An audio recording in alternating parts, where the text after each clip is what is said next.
Meu, realmente, impressora é uma Não merda, né, evolui, né? cara? Igual Você tem. bateria também. Não, e sempre dá problema para conectar. Não sei como é que tá hoje em dia, mas quando eu usava Não, impressora, mano, a gente consegue conectar a casa inteira, menos a impressora. Tá ligado? Você conecta lâmpada, Alexa, todas essas coisas. Duvido você falar, Alexa, print something for me. Não vai funcionar, mano. Não vai. é É porque verdade. quando sai do digital, vai pro físico, aí fode tudo.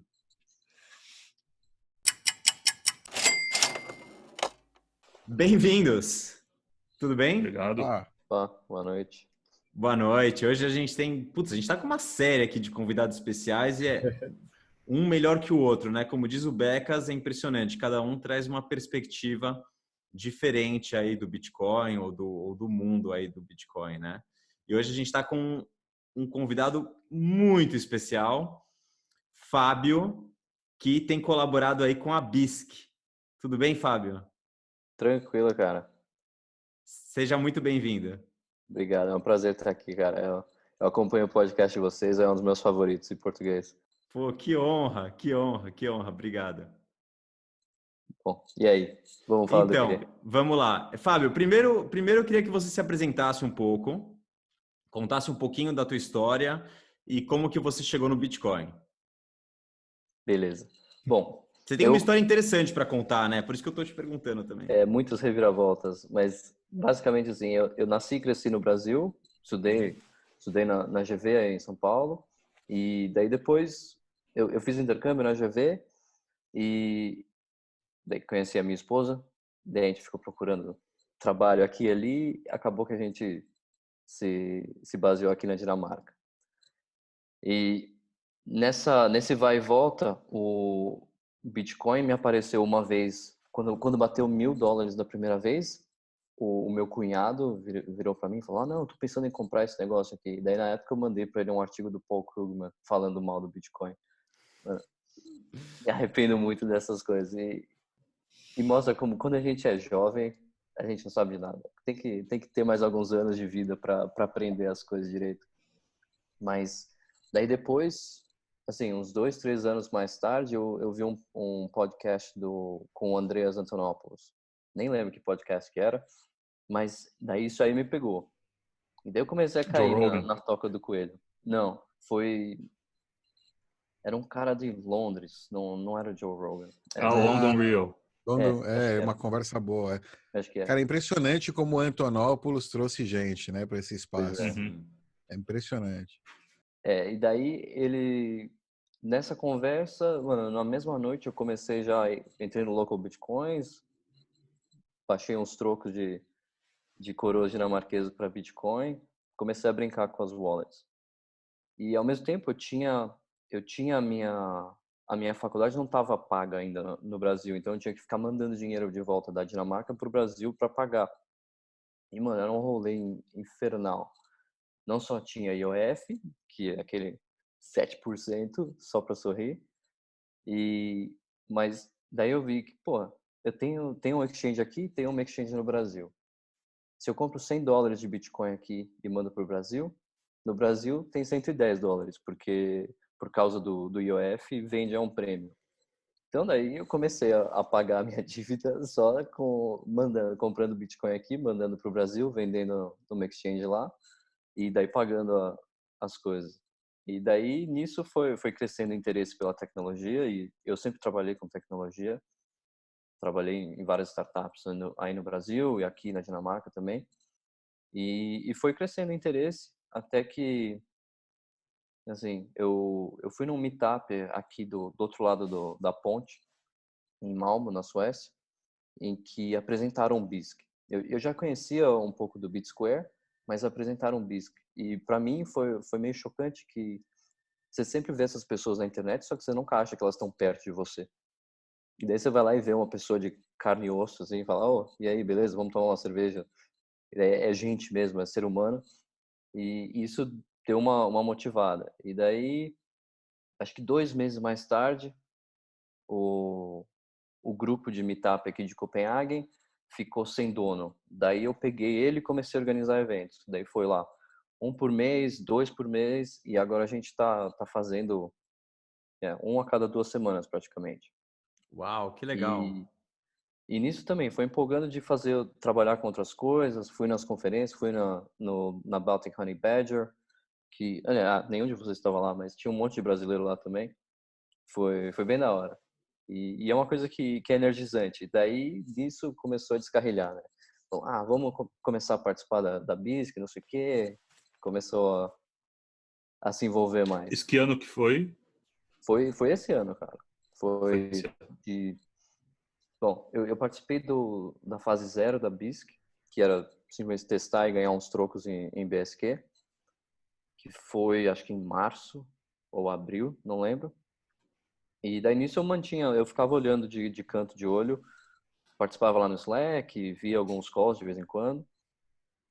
Mas daí, assim, a partir de julho eu comecei a me envolver mais. Comecei a conversar com o Steve, que era o cara que organizava os calls, e ver como dava para ajudar. E daí surgiu um dia que o cara que organizava o Meetup de São Paulo ia falar sobre exchanges descentralizados e precisava de alguém para apresentar. E daí eu me voluntariei, apresentei, e daí nisso eu comecei a trocar mais ideia com o Steve, e daí foi indo. Que legal, que É. legal. E agora, como que tá teu envolvimento com a BISC? O que você tem, o que você já fez? O que você está fazendo agora? Quais são os projetos aí?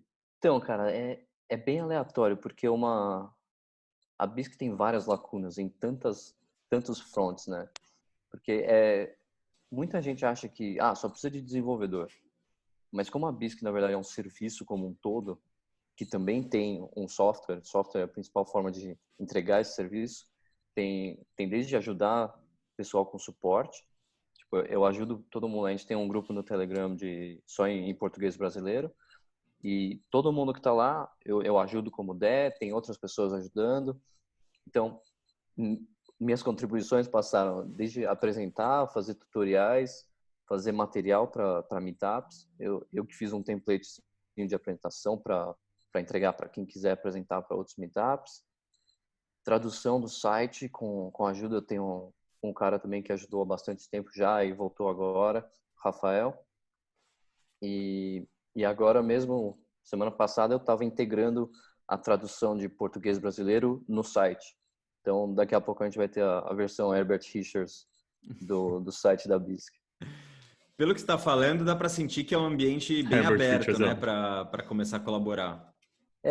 Então, é meio que uma mistura de freelancing com empreendedorismo, mais ou menos. O que é difícil é meio que pegar o norte, porque você chega lá e tem um monte de coisa acontecendo, você não sabe o que fazer. Fala, pô, eu vou participar de um call, o que eu faço? Então, uma vez que você se enturma com uma galera e o pessoal é super aberto, uma vez que você se enturma com eles, você começa a engrenar e a participar das coisas, ver o que precisa de ajuda, porque eu, por exemplo, eu não sou desenvolvedor, mas eu trabalho com produto, sou gerente de produto no meu day job. E por isso eu me relaciono bastante bem com engenheiros e eu entendo que eles não são seres humanos também, eles também têm vários defeitos e não é que só porque é engenheiro ele sabe fazer tudo e daí quem não é engenheiro é tipo esse second class citizen. Tem um monte de coisa que ainda precisa ser feita como um business para justamente prover o serviço de forma decente. Que demais, que demais. Você está falando desse grupo de suporte, né, em português. O que você sente qual que é a maior dificuldade dos usuários, né, com a plataforma?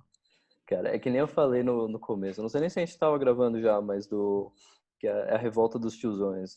Porque quem nos anos 90, quem estava na internet e usava Kazaa, Emule, essas coisas para baixar arquivo, se dá muito bem com a BISC porque Moleza. é aquele esquema, tá ligado? Você instala um aplicativo, você roda, ele se conecta, tem um negócio lá dos peers e tal. Mas para quem é mais jovem e simplesmente começou a usar a internet, quando era tudo já web service, é tudo no browser, você não precisa instalar nada, não precisa checar a conexão de nada, esse pessoal fica um pouco... Puro front-end. Tipo, é um outro modelo mental de usar um aplicativo desse. Você fala, mano, mas tem que deixar ligado o dia inteiro?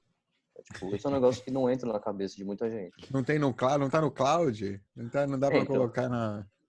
exato. Tem uns projetos para fazer coisa parecida, mas A maior parte dos problemas é justamente o pessoal entender o workflow de como funciona. E entender que, cara, isso é software que está rodando no seu computador e precisa ficar ativo. Se você desligar o computador, para de rodar. Então, as suas ofertas saem do order book. Não tem como deixar elas lá sem você estar online. Perfeito. Sim, é como o Node do Bitcoin, a Lightning Network, é Exato. tipo hot. É hot. E Tem que assim, a lembrar maior que é parte das hot. pessoas não roda Node. Então, eles não sabem Você de sabe por que fato que as como é que é. pessoas não deixam aberto? Porque elas não enxergam um valor que elas estão recebendo de deixar o negócio aberto, entendeu? Se você Mas tem deixasse um várias ticker ou questões. alguma coisa Tipo, bonita aparecendo, elas deixariam aberto. tem essa, mas também o ticker meio que funciona quando você tem transações acontecendo muito rápido. Como a BIS, que é uma transação inteira. Ah, mas pega o Bitcoin Average e coloca lá. Então, esse tem até, mas eu concordo com você que podia ser mais bonito. Podia ser Tem que ter mais alguma coisa que atrai a visível. pessoa a manter aberto. Concordo. Algum Eu sou incentivo. marqueteiro, né? Então eu tô falando os insights do ponto de vista Mas, de um cara, tem que marqueteiro. ser. Mas, assim, tem muita coisa que dá para melhorar ainda na BISC. E porque o aplicativo em si mesmo, a arquitetura dele é muita coisa junto. Então, tipo, você tem uma carteira Bitcoin, você tem a carteira da DAO, que acontece tudo, negócio de votação, de envio de proposta, não sei o quê. Você tem um mecanismo de comunicação peer-to-peer, você tem o order book, que é descentralizado, você tem o negócio de suporte, tem chat, tem um monte de coisa. Então, é um aplicativo muito grande. Então, ele acaba usando muitos recursos e daí, mano, se você está usando, se o seu computador é fraquinho, você está usando a BISC trabalhando ao mesmo tempo, você vai perceber. Você vai. Tem Você vai. Tor, tá rodando por Tor Exato, também. também. Tem um Node É Bitcoin isso que eu queria também? saber. Que Node Não, que tá usando? geralmente, se você tem um Node no seu computador, ele vai detectar e falar, eu estou conectado Ah, pelo show. localhost. Se não Mesmo se tiver, não tiver na pasta default? sim, sim, ele escaneia o seu local node, só que eu acho que você precisa deixar o node visível para a rede local. Mas o default do Bitcoin Core é visível para a BISC. Uhum. Então, o que acontece é, quando ele aponta para o seu node, tudo que são, todas as transações, toda a parte do Bitcoin é baseada no seu node. E a parte da DAO tem um outro node que guarda os dados. Tá. Então, se você não tem um node, a gente aponta para alguns nodes que são conhecidos. Tá. A gente quero perguntar mais da DAO. Você quer falar agora da DAO ou quer explicar Pode ser. depois? O Cara, que é esse DAO que você está falando? E então, essa a DAO, votação também, porque Não é realmente. Ethereum, né? Não é Ethereum. claro que é. Não, tem um SEO, não sei o quê. Não, claro que não.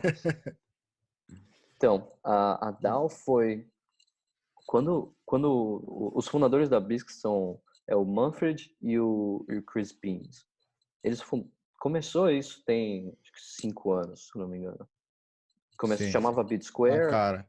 E daí Uhum. a ideia era, vamos simplesmente fazer uma exchange centralizada com o mesmo ethos do Bitcoin e precisa ser tudo descentralizado. Só que ao mesmo tempo que eles desenvolviam isso, acabava centralizando neles, tanto que eles eram os moderadores, os árbitros no começo, e daí suporte também era eles, e daí eles precisavam encontrar uma forma de descentralizar isso. Uma das formas foi eles pensaram, se a gente criar uma dessas DAOs, porque também DAO é um conceito relativamente novo, que abusaram desse conceito durante o ano de 2017, só que ainda é uma ideia que pode existir e que tem um princípio, né? Que é de você ter uma organização que não é necessariamente uma entidade legal, nem uma pessoa em si, mas é um aglomerado de Um contrato. pessoas ou ideias, né?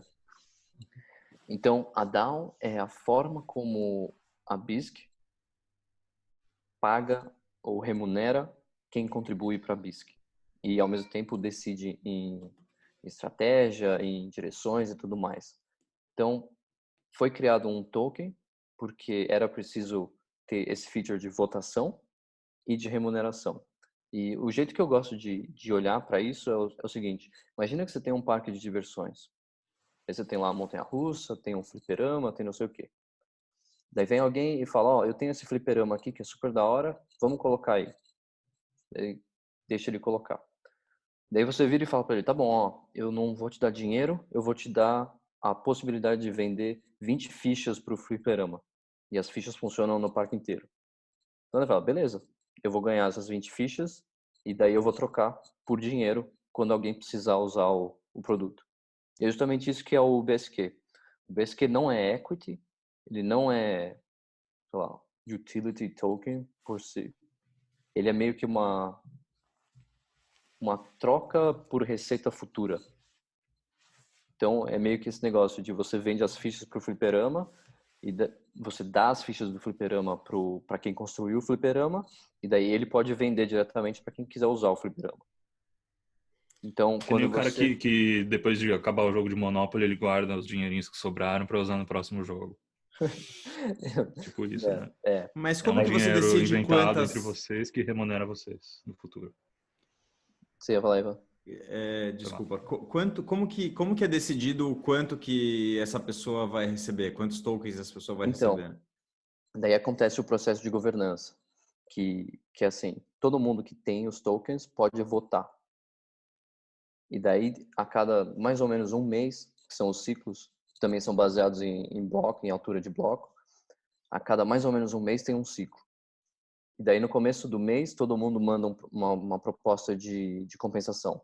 E daí tem vários tipos, né? De compensação, de reembolso, de alteração de parâmetro, de, sei lá, proposta em geral para conseguir fundos de upfront.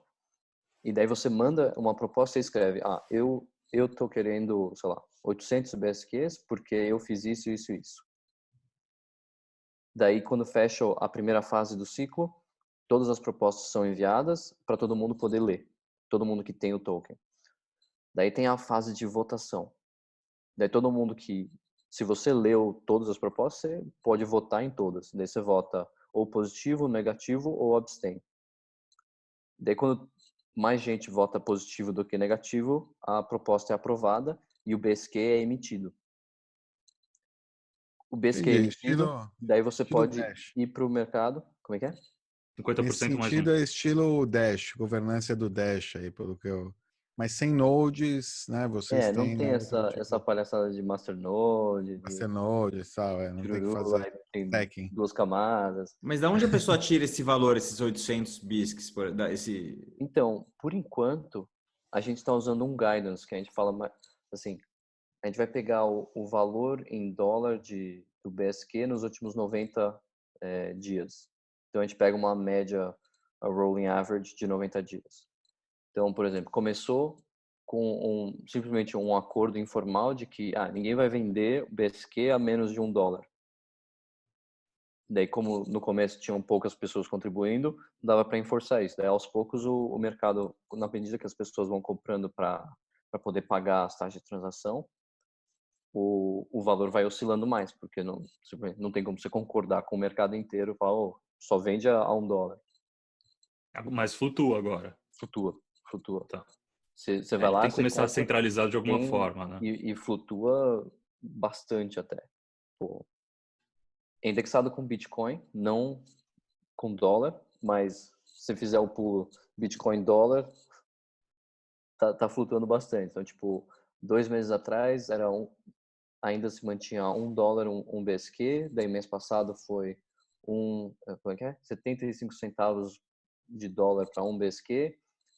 Esse ciclo que começou ontem, aliás, o guidance foi de 79 centavos, se eu não me engano. Então, tá oscilando um pouco.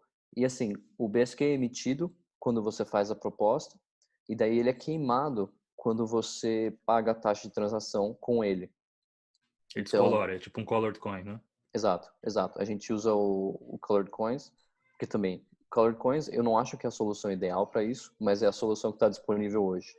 Então, tipo, Tá tem outros funcionando. negócios acontecendo aí, que nem o RGB e outras coisas, mas isso ainda tá, cara, não tem código para Experimental, isso. é. É só um research paper. Desculpa, Fábio, para quem não sabe o que é Colored Coin, você consegue explicar um pouquinho como que é isso, como que isso é Então, feito? Colored Coin é mais ou menos assim, você sinaliza qual UTXO foi a sua, então você acaba representando um Satoshi representa uma moeda. É uma forma de fazer uma moeda em cima do Bitcoin. O Tether usava o Counterparty, que é uma implementação de Colored Coins. E assim, tem vários problemas disso, e a gente vê vários problemas disso na BISC hoje, que nem você não consegue fazer uma transferência de BSQ menor do que 5 BSQs, porque você começa a cair abaixo do Dust Limit. Então daí já vira uma transação inválida para a rede Bitcoin. Então tem umas maracutaias que a gente precisa fazer ainda e melhorar isso. Isso porque vale abaixo do Dust Limit, né? Só. Então, Sim. Mas assim, é a tecnologia que estava disponível e que funcionava em cima do Bitcoin, né? Assim, porque dava para pensar em alguma coisa com rootstock, mas rootstock é aquela coisa que não dá para saber, daí no fim das contas eles, vamos fazer um SEO, não sei o quê, e no fim das contas você não sabe aonde que eles pretendem ir, não sabe como que é o rolê. Ô Fábio, fala, desculpa, continue. Não, eu só ia falar que, assim, Colored Coins por hora, mas eu acho que num futuro não tão distante, talvez a gente migre para um RGB ou para alguma outra coisa que seja em cima do Bitcoin ou mesmo em Layer 2. Lightning. Opinião Para quem tá minha. mais novo aí, é que nem um token do Ethereum. Mas não é no Ethereum, é no Bitcoin, e é uma ideia que vem antes do Ethereum mesmo existir, de toda essa mania das ICOs, o caramba. Só que é bem conceitual ainda, né? Tipo, se você for no GitHub deles, tem specs, mas não tem nenhum código de fato. Então, é um negócio bem inicial.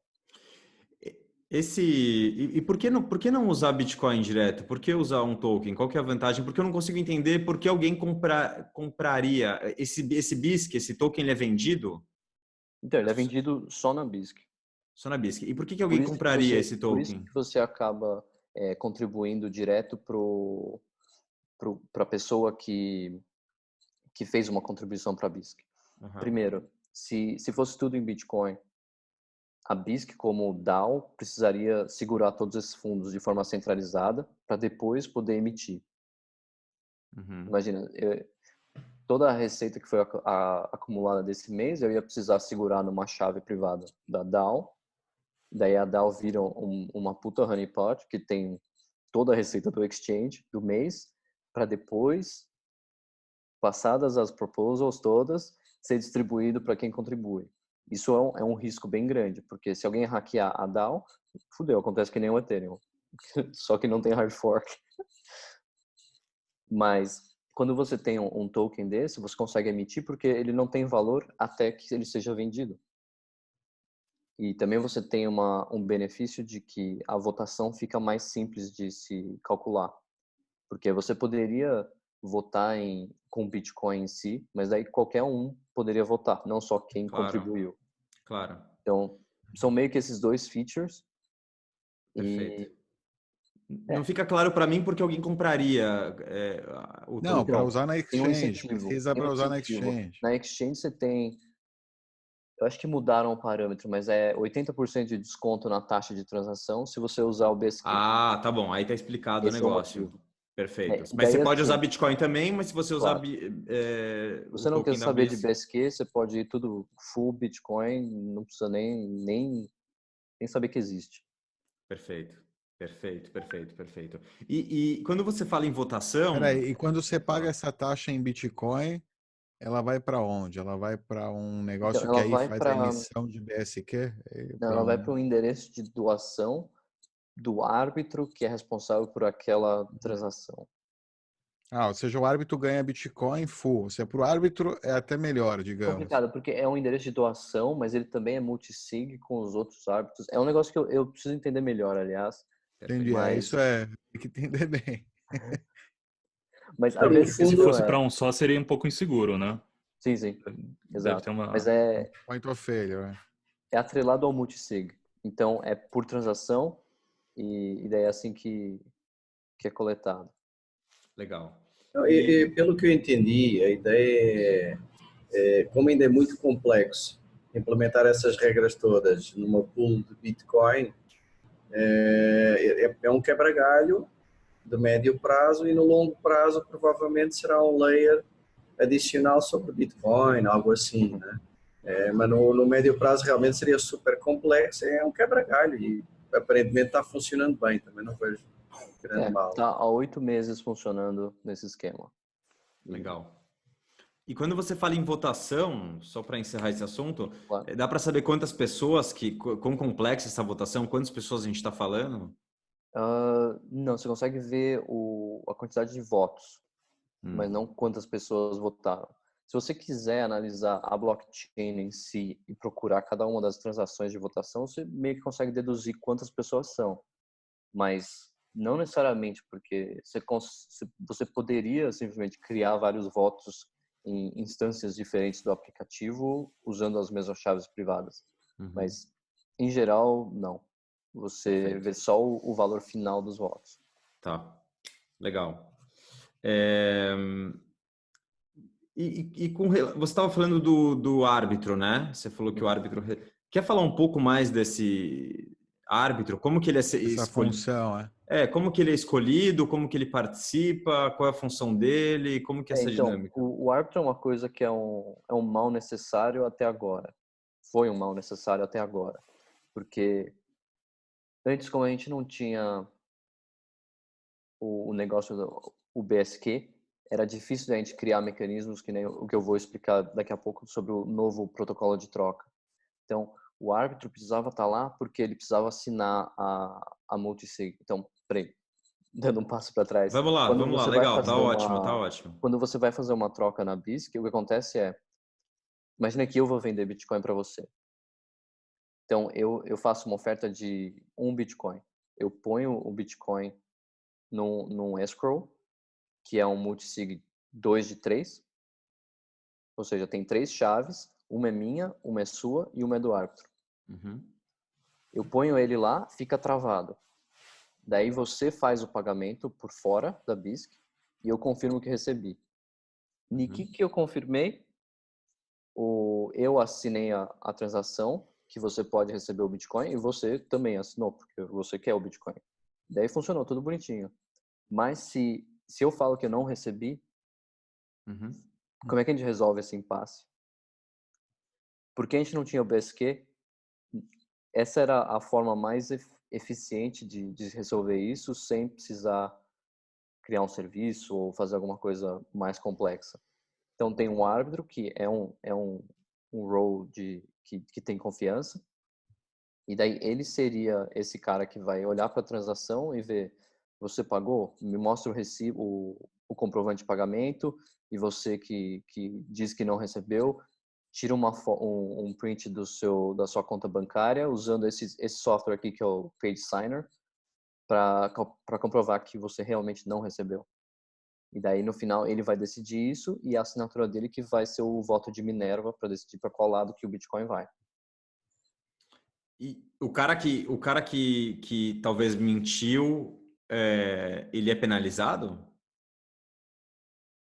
Então, os dois lados fazem um depósito de segurança, que é cerca de, assim, cada trade pode customizar essa quantidade. Então vai desde o padrão, que é 10%, até, se quiser, você coloca 80%. Então, se você fazer uma trade bem grande, você coloca. Eu só acredito se você estiver disposto a colocar 80% na linha para perder se você sacanear. Mas ambos os lados colocam um depósito de segurança, chega a ser 10% do valor total da transação, e se você sacanear, você perde esses 10% e a troca em si, né? Tá. Quem define quanto que é essa porcentagem de segurança? O maker. Tem o maker e o taker. O maker, quando ele cria a oferta, ele define quanto que ele quer de depósito de segurança. Perfeito. Tá. E agora não tem mais árbitro, pelo que você está falando. Não tem. Então, tem essa vontade de descentralizar todos os processos, e o árbitro era aquele problema que a gente não conseguia resolver porque simplesmente não dava, não tinha a teoria dos jogos para funcionar ali, não tinha os incentivos alinhados.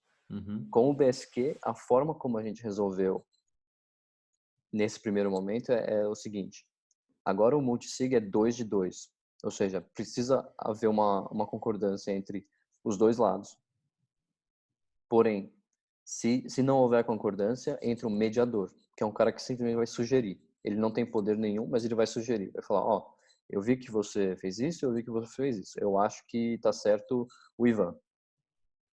Só que quem toma a decisão final são os dois.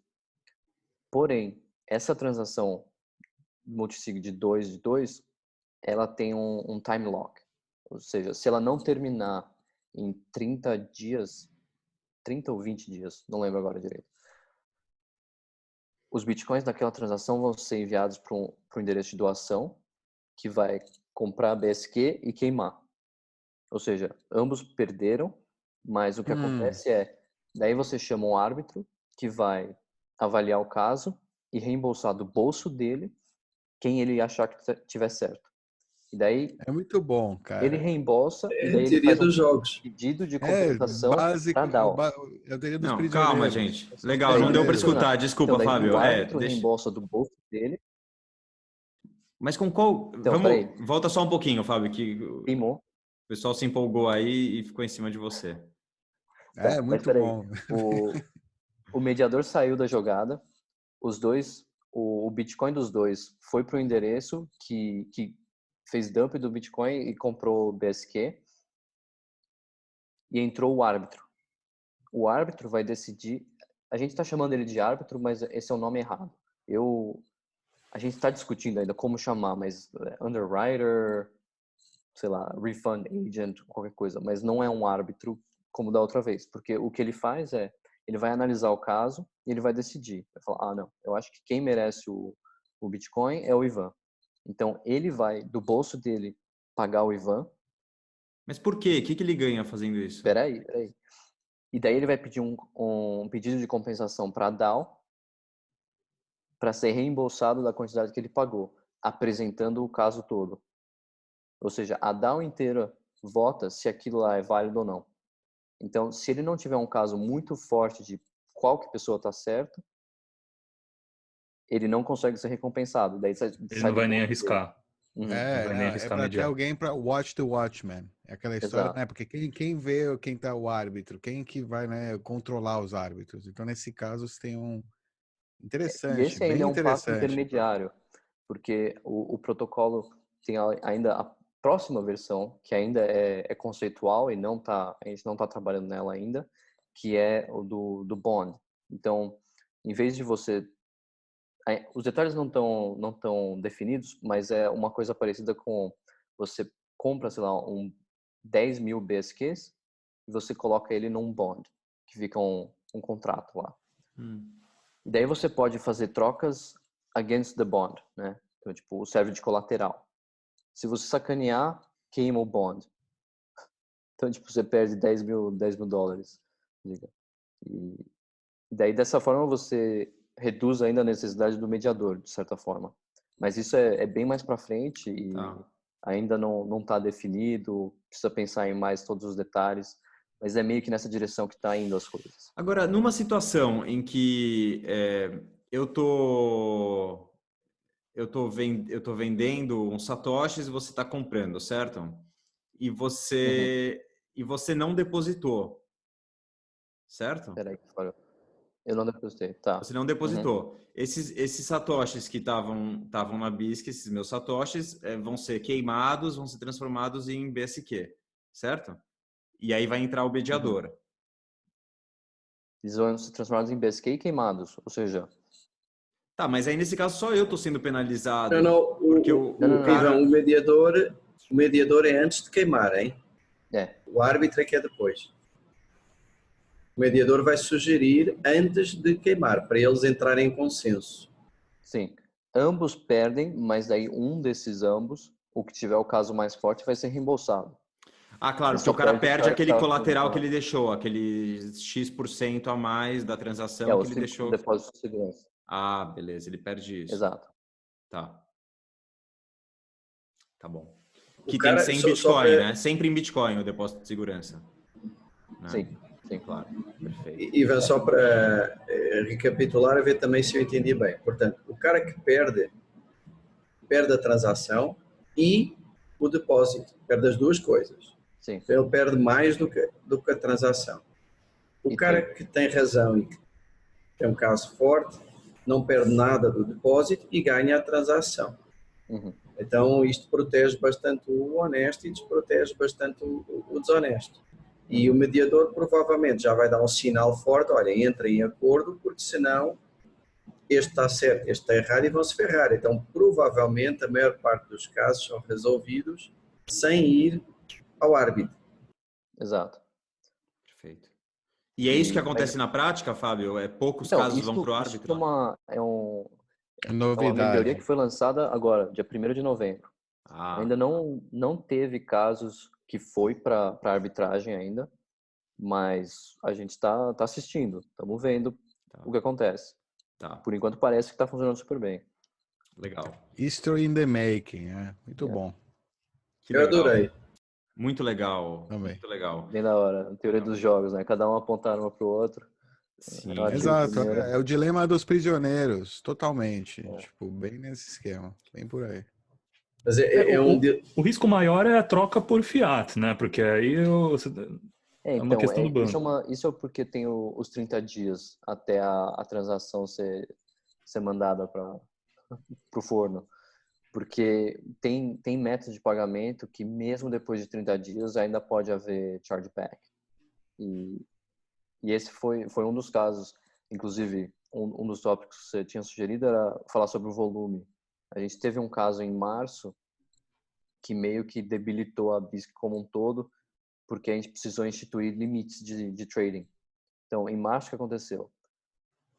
Uns caras compraram umas contas bancárias roubadas na Dark Web, entraram na BISC, saíram comprando Bitcoin de geral, compraram um monte de Bitcoin, e daí quando a polícia, eu acho que foi na Suécia, se eu não me engano, quando a polícia sueca descobriu, eles foram lá no banco e reverteram todas as transações. Ou seja, quem vendeu o Bitcoin achou que tinha dinheiro no banco, mas o dinheiro no banco sumiu.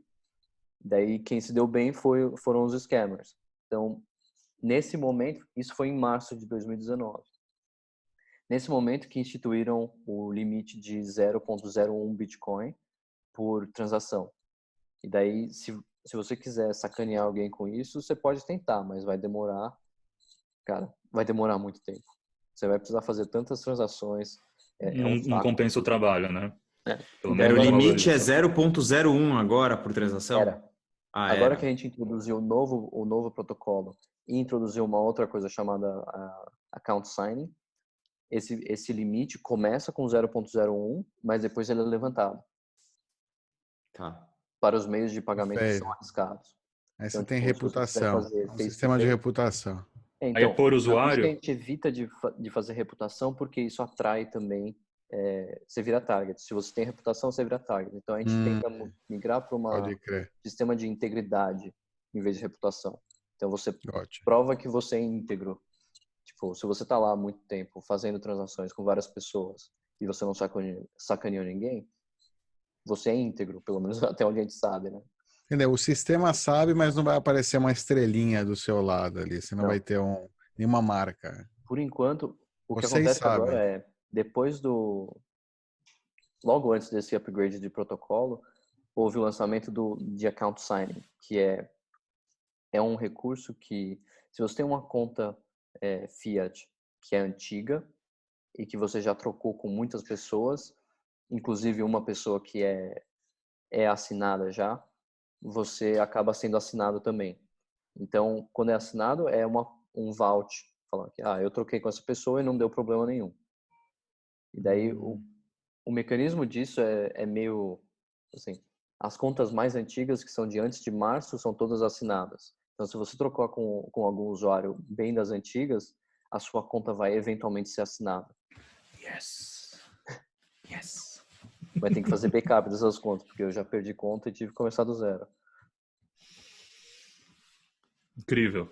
Conta que você fala é carteira ou é a conta... É a carteira, né? Não. Não, o que é a conta?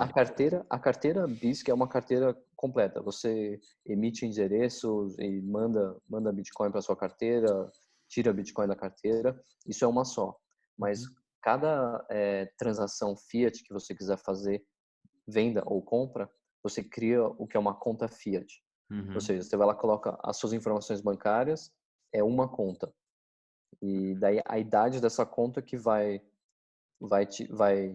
ela vai ficar antiga e daí vai poder ser assinada. Ah, entendi. Então, se você tem 3, 4 contas bancárias, cada uma delas é uma conta Fiat. Entendi. E a assinatura delas é por tempo e também se já foram feitas transações com ela e não deu nenhum problema. É isso?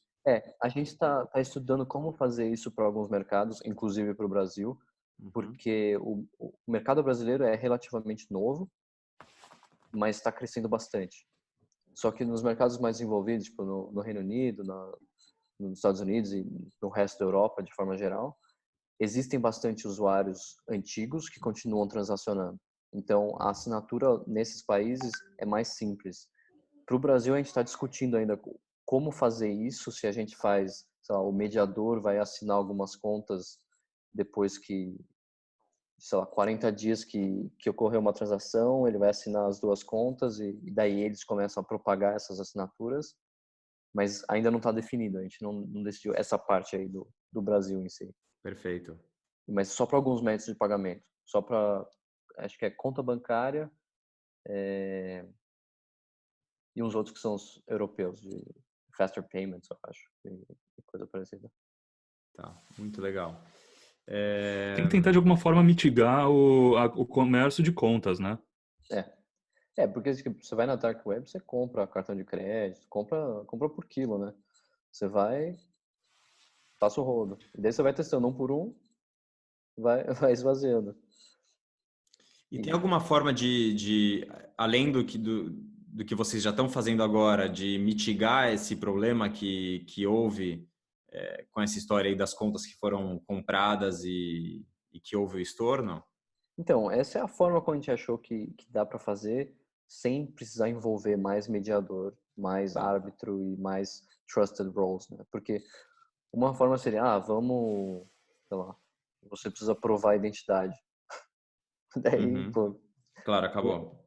defeat the purpose, né?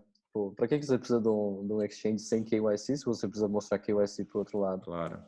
Então... Aliás, vale ressaltar aqui para quem está assistindo a gente, né? A gente está falando de conta Fiat, mas a única pessoa que vai ter acesso, que vai ver, né, a sua conta, as suas informações, é com quem você fechar o trade, né? Exato. Para os outros usuários, ninguém tem acesso ao seu nome, nenhuma informação sua. Isso fica tudo na sua máquina local. E quando você conclui a transação, né, quando a pessoa tem que saber para onde, no caso, se você está vendendo satoshis, a pessoa vai ter que ver a conta bancária ou o aplicativo que você quer que ela te deposite, né? E isso é uma propriedade que no Brasil, em particular, é bem chata, porque no Brasil, quase todas as transferências bancárias, você precisa compartilhar o CPF, que é um dado sensível. Mas com o nome só você já pega o... Em alguns. Não é tanta certeza assim. Mas isso é... Quase todas, qual é o limite, você sabe? Limite do quê?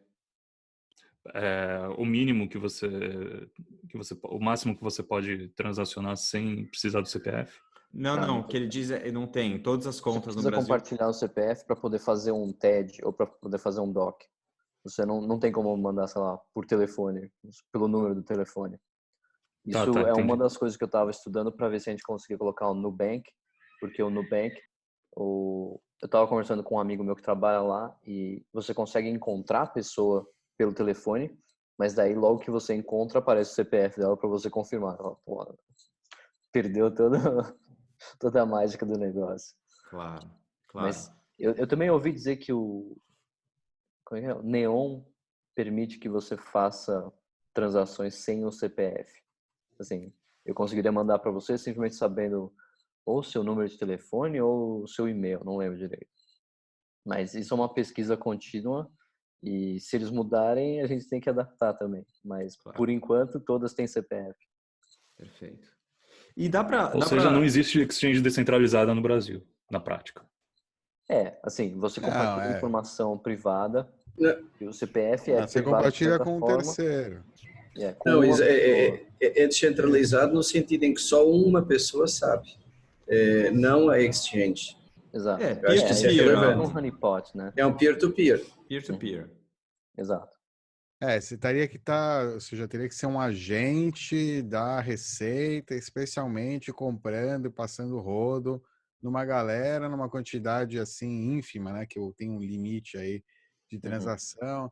Enfim, é bem improvável, Sim. pelo menos por enquanto, né? Agora eu não teria essa preocupação. Se a BISC chegar a crescer muito, aí tem que ver, encontrar alguma solução. Pois é.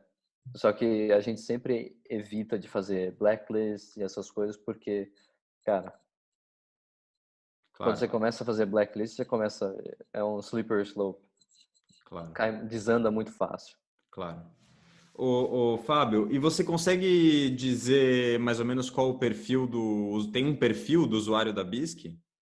Cara, eu não sei dizer exatamente, mas Claro. assim, eu participo junto com o Wiz, a gente instalou o Analytics no site e a gente vê o tráfego mais ou menos. Só que é muito bizarro que, Acho legal você explicar essa história de analytics para as pessoas então, entenderem que tipo de informação que vocês estão traqueando ou não. pode crer. Então, o app em si não tem nada de tracking, porque a gente, privacidade é um valor principal. Não, Então, e a é gente local, né? Tá rodando na sua é máquina local, tá local. rodando na sua máquina e tudo por Tor, assim, mesmo se a gente quisesse fazer tracking, não ia dar certo. A gente tem tracking bem básico no site. Era Google Analytics até 3 meses atrás, agosto, e daí a gente trocou do Google Analytics para o Matomo, que o Matomo é completamente self-hosted e open source. E até a gente, na época, a discussão era, vamos chamar de, sei lá, o script, vamos chamar de Bisclytics ou qualquer coisa para quem tiver adblocker não pegar e a gente poder medir essas pessoas, ou vamos manter como Matomo e deixar bem claro para as pessoas que eles estão sendo traqueados. E a decisão foi bem clara, foi não, vamos deixar como Matomo, porque é uma decisão de cada um. A gente não quer empurrar em ninguém que não quer ser traqueado, empurrar um script falando, não, a gente está vendo aqui que você está apertando esse botão e esse botão no site. Mas a gente consegue ter uma informação que é amostral, porque eu tenho certeza que 80% dos usuários que usam BISC usam adblockers. Então, todo o tráfego que eu vejo lá no Matomo é bem ínfimo comparado ao real, mas é o que a gente pode ter com os trade-offs que a gente tem. E a gente mede os downloads, então, com os downloads dá para ter uma ideia mais ou menos do usuário. A maior parte dos downloads é Windows, e daí você tem Mac, só que em vários dias você tem Linux passando Mac. Então, para mim, pelo menos, isso seria um insight de que os usuários são bem mais hardcore de tecnologia mesmo.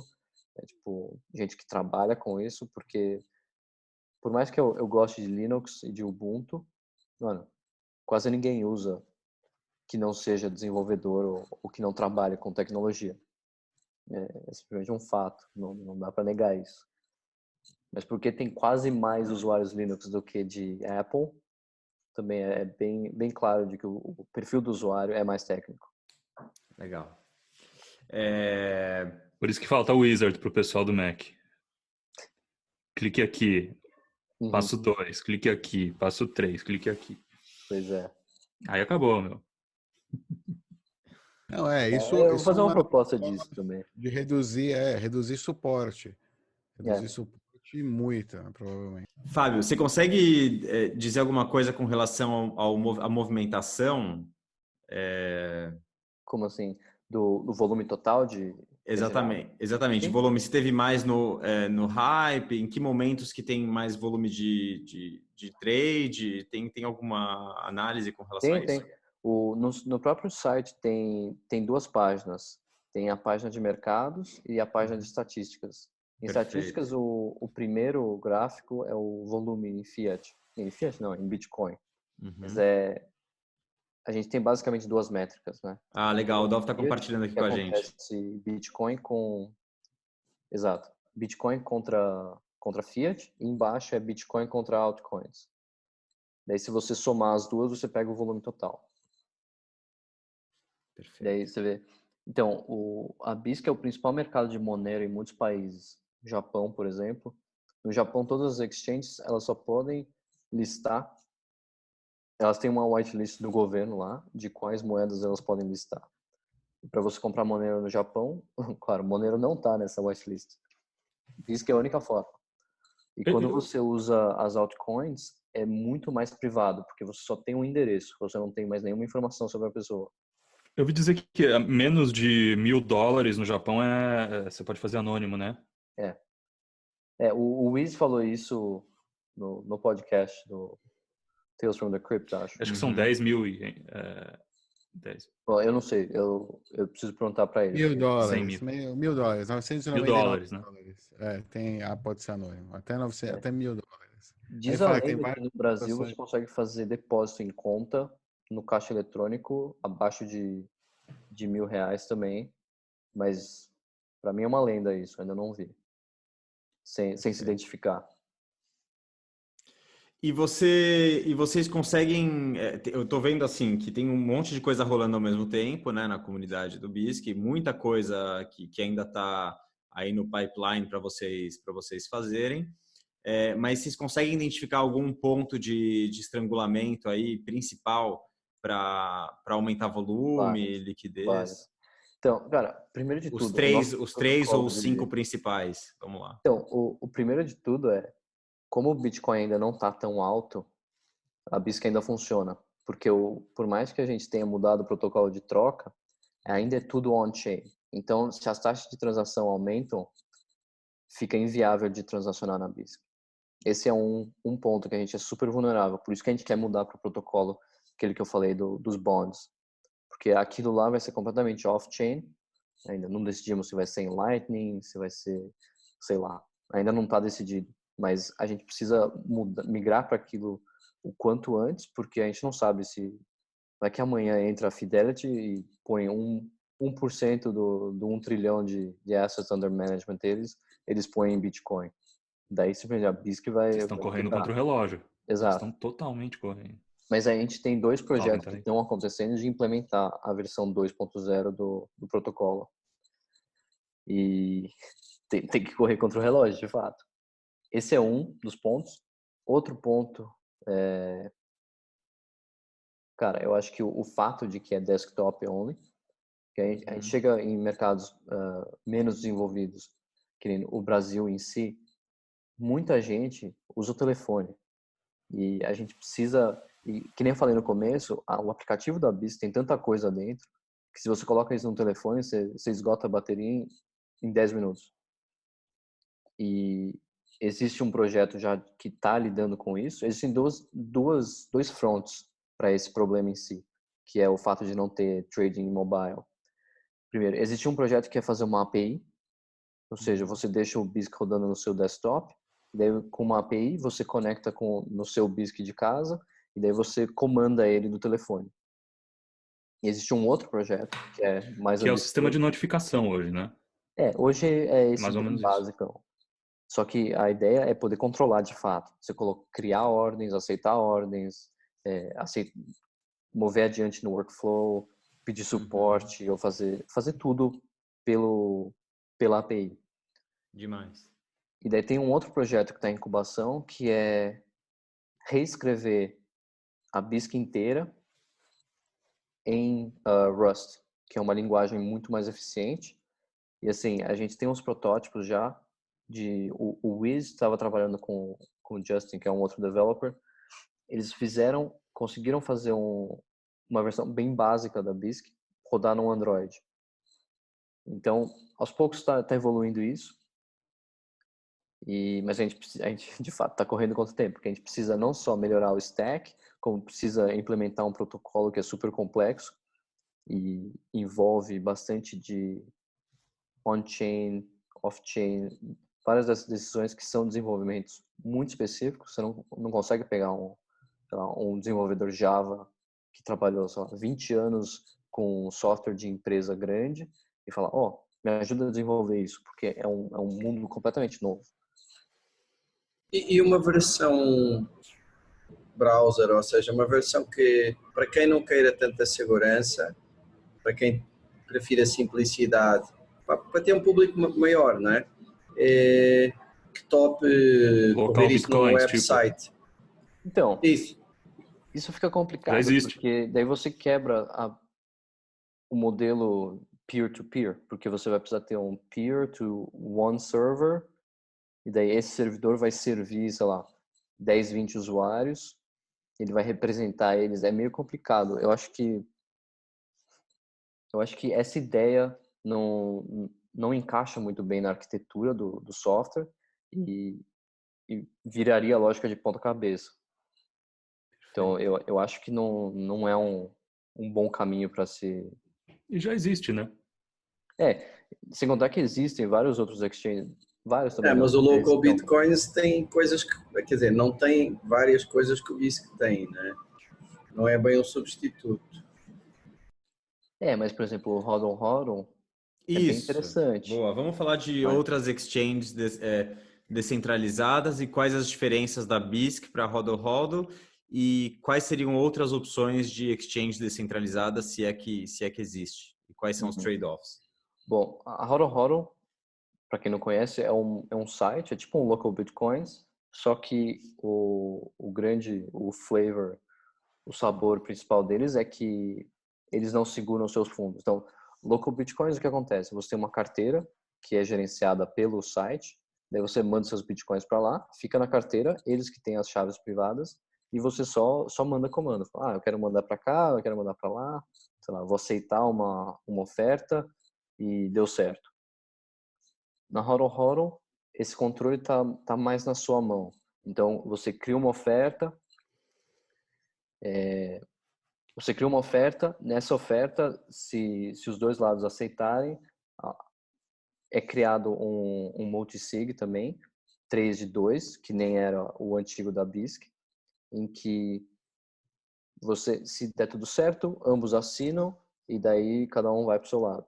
Se der errado, entra o árbitro, que é um funcionário da Hodl Hodl, vai falar, não, você pagou, você não pagou, e decidir para que lado que vai. Essa é uma diferença entre Hodl Hodl e Local Bitcoins. A BISC é completamente diferente no sentido de que, primeiro, você não tem um site. A Hodl Hodl é um site, ou seja, é centralizado dessa forma e é uma empresa em si. Precisa enviar informações, tem KYC para operar Não. na Hodl Hodl? Não. Mas eles se esquivam disso, é meio que um atraso legal, que simplesmente não foram atrás deles ainda. Mas porque eles não seguram seus fundos, eles acabam caindo fora da regulamentação de que precisaria de KYC. Mas é só questão de tempo até que isso mude. Eles vivem num limbo. Exato. E também, né, é uma empresa registrada na Látvia, e daí eles têm um monte de coisa lá que cedo ou tarde os reguladores vão chegar em cima e falar, mexe os negócios aí que a gente quer saber quem está fazendo essas coisas. Tem certeza que não precisa enviar documentos? Eu acho. Eles têm um negócio, se você quiser enviar os documentos, você pode, e daí isso facilita para o árbitro. Daí você tem, acho que você tem limites maiores também, se você fizer isso. E eles têm mais volume que a BISC, por ser um Eu não site, por sei. ser talvez não dá para Eu não saber. sei. Eu sei que, assim, eu tenho ofertas em ambos, eu faço liquidez em ambos, e na Hodl Hodl, geral começa a transação e não termina. Essa semana mesmo eu tive umas 5 transações que começaram e o nego desistiu no meio. Daí, tipo, eu enviei o Bitcoin, daí eu tive que pegar de volta. E isso é um negócio que na BISC não acontece. Se o nego aceitou a oferta, tem que seguir. Então, tipo, É final. hoje, por exemplo, como o E por que preço que você caiu, usa as duas, então? Qual que é? Você está testando? Qual que é o objetivo? a ideia é o seguinte, eu pego um meio de pagamento, coloco oferta de compra e venda nos dois, e daí vejo. Se eu vender em um, eu compro no outro. Faz um market making aí bem básico. Gera uns trocos aí. Não Uma é muito arbitragem. volume. Não é muito volume, mas é just for fun. Mas, então, a Hodl Hodl também, um negócio que é bem interessante da Hodl Hodl é que o investidor deles, o principal cara que botou dinheiro lá dentro é o Whale Panda. E em Riga, eles anunciaram que vão fazer open source do site inteiro, do mecanismo de escrow e do front-end, tudo.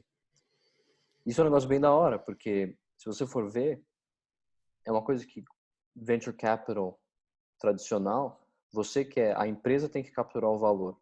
Só que no mundo Bitcoin, o Whale Panda, para ele o que interessa mais é o valor capturado pelo Bitcoin em si, e não pela empresa. Então, se ele faz open source da empresa e os reguladores caem em cima matando, beleza. Alguém copia. Tá open source aí, vai lá, pega aí e cada um faz o seu.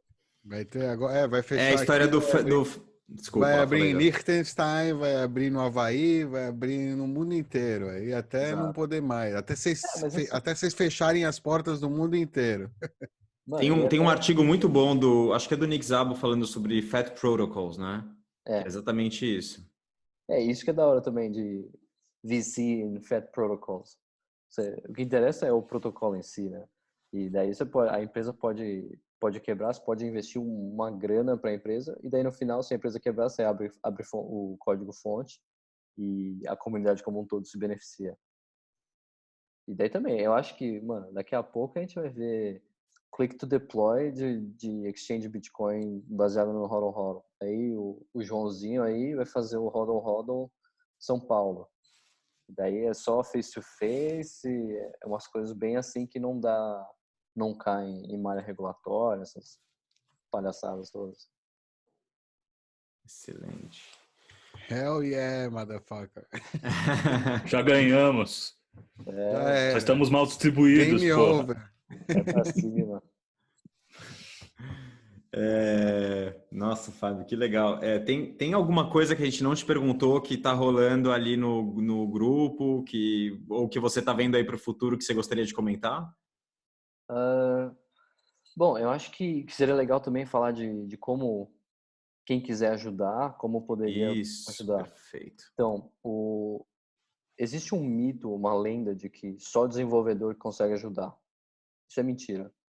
A BISC como um todo precisa de gente escrevendo documentação, precisa de gente divulgando, precisa de gente apresentando o projeto para outros, precisa de gente para falar em meetups como convidados. Tem muitas atividades que precisam acontecer. Mais ou Precisa de menos. alguém para desenhar a interface. Também tem um cara, ele é português, aliás, ele mora em Nova York, acho. Mas, justamente, fazer teste de usabilidade é um puta de um desafio, a gente não sabe como fazer. Porque é difícil achar um usuário que não vai ser enviesado, porque se vier perguntar para mim, cara, eu adoro o BISC, eu vou falar, não, tá super da hora, não precisa mexer em nada. Só que encontrar alguém que seja um usuário novato para testar nele é um desafio que a gente tem e não conseguiu resolver ainda. Mas o que eu queria ressaltar é que existe bastante atividade nos fronts de suporte, mais ainda vai ter daqui a pouco. Tradução provavelmente seja a forma mais tradicional que o pessoal entra e começa a contribuir com a BISC, porque nego entra para traduzir um negócio e vê que, mano, mas precisa ajudar a manter a documentação disso aqui. E daí, nego migra e vai trabalhar com aquela outra coisa também. Existe também a necessidade de marketing, gerar material e gerar conteúdo, porque é uma coisa que, se você entrar no site, por exemplo, o site é um site de um projeto open source, não é um site de uma exchange falando, não, vem aqui, entra na exchange e vamos fazer trade. Então, tem muitas coisas que precisam ser feitas ainda, e por ser uma DAO, é um ambiente muito interessante de participar, porque é uma coisa super única. É uma coisa... Existem vários projetos open source por aí. Existem poucos projetos open source por aí que pretendem ser um serviço encapsulado no software em si. Que nem a forma mais tradicional de open source é você cria o open source, daí você cria uma empresa que fica em cima, dando consultoria de como usar o open source. Só que a BISC isso não funcionaria. A BISC é a DAO e o projeto em si, tudo junto. Então, toda a operação desse serviço precisa estar dentro do software e, de certa forma, em volta dele, né? Porque, por exemplo, você não consegue prover suporte só no software. O nego vai vir perguntar coisa no Telegram, vai vir no Twitter, vai vir em tudo quanto é lugar. Então, precisa dessas partes de coordenação para manter as coisas funcionando. E, assim, quem quiser ajudar, a gente tem um Slack, por mais que a gente esteja abandonando ele aos poucos, a gente tem um time na Keybase. Para quem não conhece, Keybase é um aplicativo de chat que é super encriptado, é tudo encriptado. Tem verificação de identidade, então tipo, você precisa postar um negócio no Twitter para linkar a sua conta do Twitter, precisa postar um negócio no GitHub para provar que é você, porque a gente já teve vários problemas de nego sendo impersonado e daí dá um scam, fala, oh não, eu sou o mediador, me passa sua chave privada que eu vou te ajudar, coisas do tipo. Então, por isso que a gente está migrando fora do Slack, porque o Slack não tem isso. O Slack é simplesmente, você coloca a fotinho lá e o nome, ficou por isso mesmo, você não tem como saber quem é a pessoa. Então, Mas entra quem nesse vai entrar grupo, agora entra no Slack ou entra no Keybase? entra nos dois, Entra nos dois e porque vai a acompanhando gente a está em migração. fase de fazer um phase out do Slack, mas ainda Tá, tem muitas discussões que acontecem só no Slack. tá. E entra no Keybase principalmente e a gente começa a discutir lá. No Slack eu tenho um canal para português brasileiro. Tem uns 4, 5 gatos pingados lá. Tem gente que ajuda com a tradução. Só que a gente começa a discutir mais coisas e daí a gente vai descobrindo outras necessidades e vai coordenando. E assim, também, se você é desenvolvedor e quer ajudar, a BISC precisa desesperadamente de desenvolvedor Java. Se você tem experiência com Bitcoin J, que é a biblioteca de Bitcoin em Java, a gente está muito defasado nessa biblioteca e precisa de alguém para ajudar a manter isso. Aliás, esse é o terceiro gargalo que eu ia falar, mas a gente acabou mudando de assunto. A nossa biblioteca Bitcoin J está muito antiga. Tanto que você vai usar a BISC, a gente está com o endereço com 1 na frente ainda. Não tem Segwit, não tem um monte de coisa. Daí Perfeito. é porque a gente usa uma versão antiga da biblioteca e para mudar, precisa mudar várias partes do aplicativo e a gente não tem quem possa manter essa biblioteca. Perfeito. Fábio, quero te fazer um convite. Fala aí. O Manfred caiu fora totalmente disso. Ele ainda dá um Totalmente não. suporte. Ele continua participando aqui e ali, discussões. Ele não tem escrevido código, mas ele tem ajudado a revisar código. Ele dá uns toques direcionais. E ele que meio que lidera os dev calls. Vira e mexe. Agora, Mas a ele ainda ideia tá é ele envolvido. sair.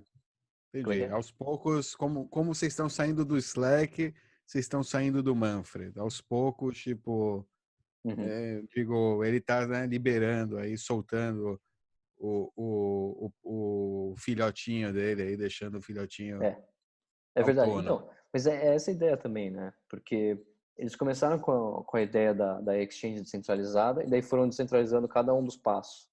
Agora a gente conseguiu descentralizar, não descentralizar, mas descentralizar mais o negócio da arbitração. Porque antes, como você precisava de um árbitro, estava centralizado, mas era só um aspecto do protocolo de troca que era centralizado. Agora, com os mediadores, é bem mais descentralizado, porque quem decide mesmo é a DAO, são os votos de quem usa. Perfeito. E assim, desde quando eles começaram, eles estavam querendo descentralizar cada um dos passos. Primeiro o order book, depois a liquidez. E a liquidez é o que todos os exchanges descentralizados de fato têm de descentralizado. Então, local bitcoins, em alguns lugares você vê eles até se chamando de exchange descentralizado, mas é porque a liquidez deles é descentralizada e é peer-to-peer. Por mais que o protocolo de troca deles seja super centralizado, funciona dentro do site numa carteira deles. E hodl também descentralizado na liquidez, de certa forma no protocolo de troca, porque a custódia é descentralizada, mas eles acabam tendo um árbitro da mesma forma que a BISC tinha antes. Daí a BISC vai descentralizando aos poucos mais e mais em Perfeito. todas as camadas. Perfeito. Fábio, uma pergunta, acho que uma última pergunta. Como é que funciona quando a gente falou recentemente agora do Bitcoin X? Aham, Não dá risada que é coisa séria, meu. tô ligado, cara. É tipo o Bitcoin Diamond. Exatamente. Pô.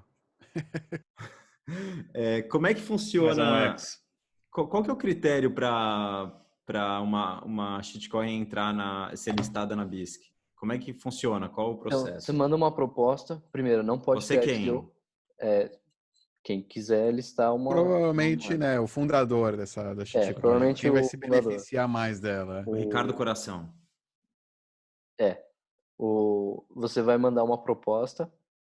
Você tem que mandar um monte de documentação sobre o que é o projeto e tudo mais, mas não pode ter tido ICO, não pode ser Bcash. Passando disso, você tem uma chance de provavelmente poder listar, porque isso ainda vai para a votação da DAO. Quer dizer, listagem não vai para votação, mas a DAO pode sempre votar para tirar um ativo logo em seguida. Então, tipo, se alguém conseguir botar lá qual que é o negócio? O Bitcoin Next que você falou? Bitcoin X. Bitcoin X. Beleza. Agora é Se só alguém quiser X. colocar, O X. não só ele precisa fazer uma Rex. proposta, como ele precisa escrever o código para integrar e mandar o pull request. Ele precisa escrever o código, mandar o Tem código uma prontinho. taxa, tem uma taxa, quanto é que era? Tem uma taxa que é bem absurda, tipo $20.000 em que eles têm que comprar a BSQ e queimar. Eu acho que é barato, hein, para o que outras corretoras Eu centralizadas não devem lembro quanto que é o cobrar. valor, eu preciso conferir quanto que é o valor. Tá. Mas, de qualquer forma, ele pode tentar fazer isso e daí no ciclo seguinte a gente vai lá, junta 4, 5 neguinhos e vota para remover. E daí sai. Perfeito, perfeito. Fábio, eu quero te fazer um convite. Acho que a gente falou bastante aqui sobre como funciona a BISC, mas seria legal a gente mostrar na prática. Então, tem um tutorial muito bacana que o Anderson fez, que está aí no ar, mas você mesmo disse que mudou um pouco o sistema, né? Porque antes tinha o mediador e agora a dinâmica é um Antes tinha pouco um árbitro, agora é diferente. mediador. Exatamente, antes era o árbitro, agora tem o mediador. Então, eu quero te fazer um convite para a gente marcar aí outro dia e fazer aí uma demonstração Vamos. de como funciona o trade para as pessoas entenderem melhor na prática como é que faz isso. E a gente Vamos, realmente claro. realizar a transação. Pode crer, a gente faz em 2 computadores, a gente compartilha a tela dos 2 lados e vai fazendo passo a passo. Perfeito. Maravilha. Show de bola. Vão fazer o quê? Vão trocar o quê, hein? O que vocês vão se vender com o outro? Bitcoin X, né? Bitcoin óbvio. Rex. Não, mano. Bitcoin Rhodium. Rhodium. Fábio, muito, muito obrigado pelo teu tempo. Cara, eu gostei muito de conversar com você, porque você tem esse ar tranquilo, passa uma paz. Tem cadência. Brasileiro, meu irmão. Tá de boa. Não, cara, é muito louco. Eu vi, agora eu entrei aí, eu espiei uma conversa do pessoal da BISC lá, tipo, como é que chama? Do suporte, tava conversando do suporte, tá? E é bem legal ver o Fábio, como ele realmente tem moral lá no grupo. O pessoal escuta ele. Não, mas não, é legal, tipo, foi legal, foi bacana. Valeu. Mas Parabéns. a gente tem que construir, né? Cypherpunks write code. Muito bom, muito legal bom. Legal ver um brasileiro envolvido nisso, eu fico muito orgulhoso. Muito Cara, legal. Parabéns, Fábio, parabéns. Obrigado. Esse negócio de Bitcoin é muito assim, cara. Serendipity. Eu não sei como é que palavra é essa em português, mas Essa tipo palavra, aleatoriedade. Serendipity now, E assim, as coisas vão acontecendo. Tipo, eu nunca tinha imaginado que teria alguém, um core developer morando aqui do lado. Daí comecei a organizar o meetup, descobri que tem 3 ou 4 core developers aqui na cidade, daí vai conhecendo gente, vai para conferência, conhece mais gente. Daí no fim é aquele negócio de autoefetivação. Se você vê alguém próximo de você que está fazendo um negócio da hora, você consegue fazer também. Então, Bitcoin é meio isso. E isso é muito da hora, cara. trabalho de vocês também ajuda bastante nisso, que a gente comunica um pouco lá naqueles grupos de WhatsApp, e daí ver o pessoal apresentando de fato o que eles fazem, é muito da hora, cara. O trabalho de vocês é muito, muito incrível. Pô, obrigado. A gente se diverte, a gente faz o É possível para se diversão, né? divertir. Só diversão. Exatamente, Claro. exatamente. Diversão com qualidade. Então é isso, Fábio. Obrigado. A gente se encontra então no próximo programa para fazer essa demonstração aí de trade.